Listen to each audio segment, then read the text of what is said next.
Okay, so in this video or this segment, we're going to focus on the method of using Google for research.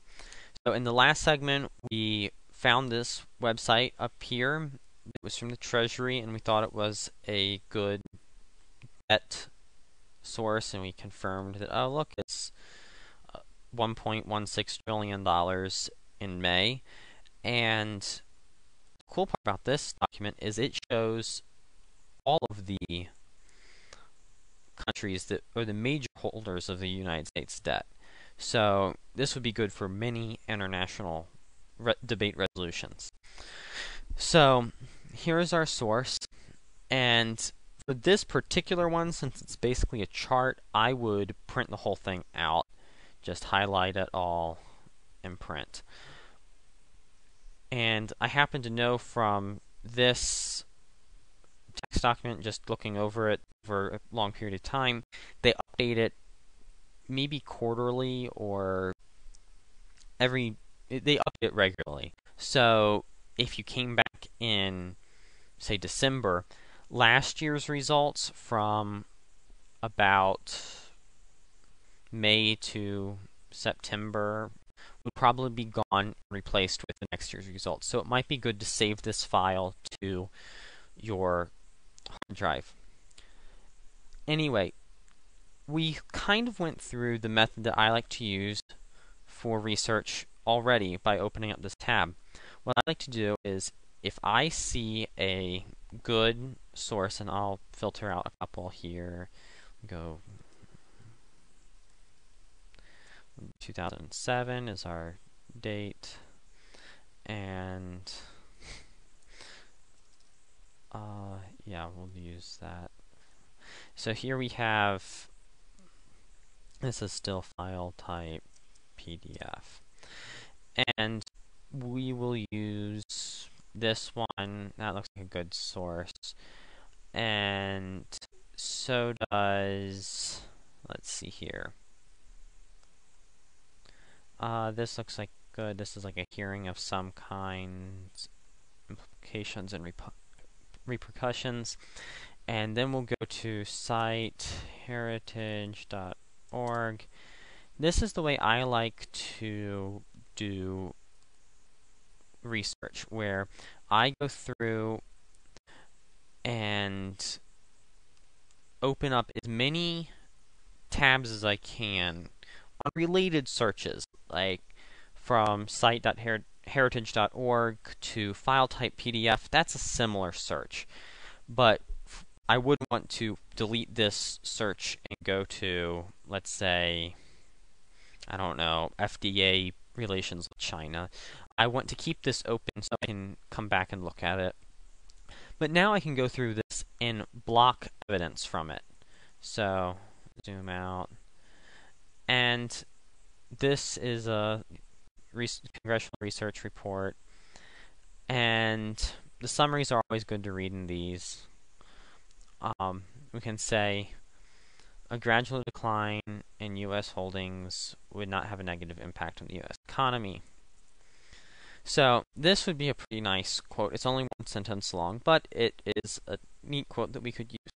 So what I would do is copy that over into Word or FactSmith or whatever your evidence editor is, and save that. After I'd gone through the entire document, this is only 16 pages long, so it's a relatively short one, I'd close the tab and go to the next one, or go to the next one as soon as I got sufficiently tired of reading the first one.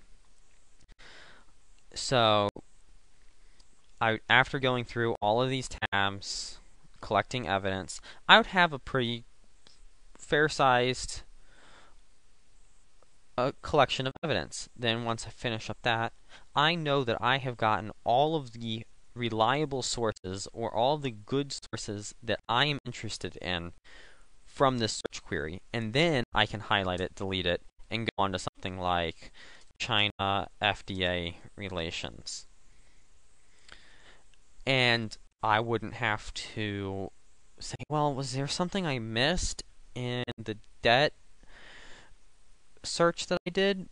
Well, when you go through systematically and just open up tabs, you keep your train of thought while searching. And then while you're on a roll blocking evidence, that also can help you keep one train of thought. And I'll show you one other thing that I like to do for research. This is starting to branch off into something I could do in another video, but I'll just throw it in there because it's related to the method of blocking evidence. I could, let's say I like this source, that source. We'll look at the Wall Street Journal. And we'll use that source as well. Now, let's say for some reason some slightly different tab got in here, or a slightly different source got in here that wasn't quite related to what I was wanting to block at this time, but I still wanted to save it for later. You could right click on this, open it in a new tab. Now in Firefox 4.0 or greater, there's something called tab groups. So I can right click on this and say move to group. And when I do that, it should give me a new group or a list of the current groups I've opened. Click on that, and then you'll have this icon up here. You see this up here?